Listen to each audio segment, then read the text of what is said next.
Hello friends, welcome in my channel learn well basic. मित्रांनो, आज आपण सेतू अभ्यास 2023-24 मधील इयत्ता 7वी इंग्रजीचा डे 17 पाहणार आहोत.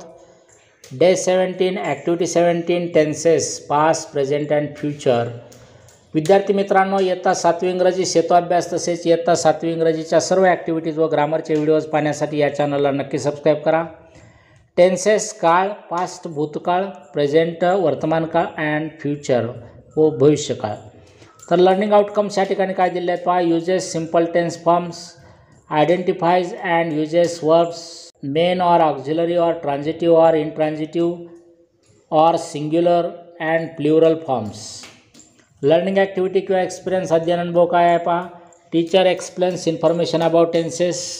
शिक्षक काळाविषयीची माहिती स्पष्ट करतात. या ठिकाणी 3 प्रकारचे काळाचे ते दिले आहेत. Present tense. The present tense refers to the action or event that takes place or is taking place in the present. It represents the current activity or the present state of being of the subject in the given context. For example, I live in this jungle. Second, this is my friend. Past tense pa. The past tense refers to an event or an action that has happened in the past. For example, Rohan played cricket. Teacher taught us a lesson. Future tense. The future tense is the future action that will happen in the upcoming events. For example, I will drive my enemies away. Second, I will visit to a zoo next Sunday. आता पहा, teacher tells student to see the table given below and ask them to make meaningful sentences as they can. शिक्षक विद्यार्थ्यांना खाली दिलेला table पाहायला सांगतात आणि त्यावरून अर्थपूर्ण अशी वाक्य तयार करायला सांगतात. तर आता या ठिकाणी दिलेला टेबल पहा. पहिल्या कॉलममध्ये I, we, he, she, it, they ही सगळी प्रोनाउन्स आहेत. सेकंड कॉलममध्ये पहा, am, is, are, will be, was, were ही ऑक्झिलरी वर्ब्स दिलेले आहेत. आणि थर्ड कॉलममध्ये your friend, your friends, our teacher, our teachers, her classmate, her classmates, nice idea, in Mumbai हे शब्द आहेत. तर पहा कशा पद्धतीनं वाक्याची तयार करू शकतो आपण. I am your friend, I was your friend, I will be your friend. I am her classmate, I was her classmate, I will be her classmate. I am in Mumbai, I was in Mumbai, I will be in Mumbai. We are your friends, we were your friends, we will be your friends. We are her classmates, we were her classmates, we will be her classmates.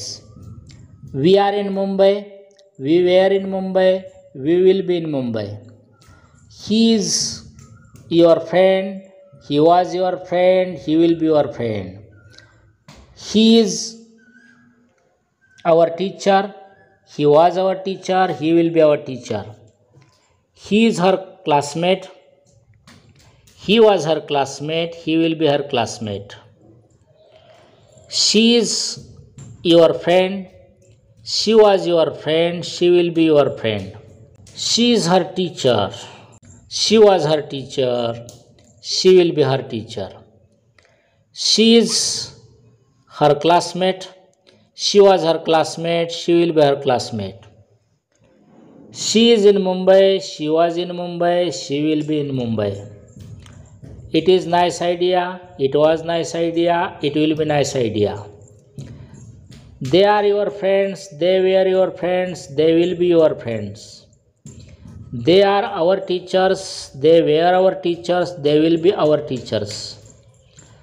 They are her classmates, they were her classmates, they will be her classmates. They are in Mumbai, they were in Mumbai, they will be in Mumbai. अशा पद्धतीने आपण हे वाक्य तयार करू शकतो. प्रॅक्टिससाठी दिलेली ॲक्टिव्हिटी पहा. Underline the verbs, identify and write the tense of these sentences. तर खाली जी वाक्य दिलेली आहेत त्यातील क्रियापदांना अधोरेखित करा आणि त्या वाक्याचा काळ ओळखा असं म्हटलं आहे. तर first sentence, I will never use the magic herb again. तर या ठिकाणी आलेलं जे क्रियापद आहे ते विल यूज आहे आणि टेन्स जो आहे तो फ्युचर टेन्स आहे. I am a wild boar, am हे या ठिकाणी आलेलं क्रियापद आहे आणि आलेला टेन्स जो आहे तो प्रेझेंट टेन्स आहे. Last week my teacher asked us to do a project. या ठिकाणचं वर्ब आस्क्ड आहे आणि आलेला टेन्स पास्ट टेन्स आहे. I will dance in cultural activities. इथं आलेलं व्हर्ब आहे विल डान्स आणि जो टेन्स आले तो आहे future tense. He is my friend Akshay. Is हे या ठिकाणी आलेले क्रियापद आहे आणि आलेला टेन्स जो आहे तो प्रेझेंट टेन्स आहे. I worked on this project in last month. इथं आलेलं क्रियापद जे आहे ते वर्कड आणि आलेला काळ जो आहे तो पास्ट टेन्स आहे. त्यानंतर एक्सटेन्शन किंवा पॅरल ॲक्टिव्हिटी काय दिले पहा. Write down 2 sentences of each type in your notebook म्हटलेलं आहे. तर प्रत्येक काळाची 2-2 वाक्ये ही तुमच्या वहीमध्ये लिहा म्हटलेलं आहे. प्रेझेंट टेन्सची वाक्य या ठिकाणी सांगता येतील. I write a letter to my mother. Second, she is a good teacher. Past टेन्सची वाक्य या ठिकाणी सांगू शकतो आपण. We jumped on the grass, they were doctors. आणि फ्युचर टेन्सची उदाहरणं पहा. You will ring the bell. Second, I shall go to school tomorrow. आता तुम्ही इथं वेगळी ही वाक्य लिहू शकता. मी उदाहरणादाखल ही वाक्य घेतलेली आहेत.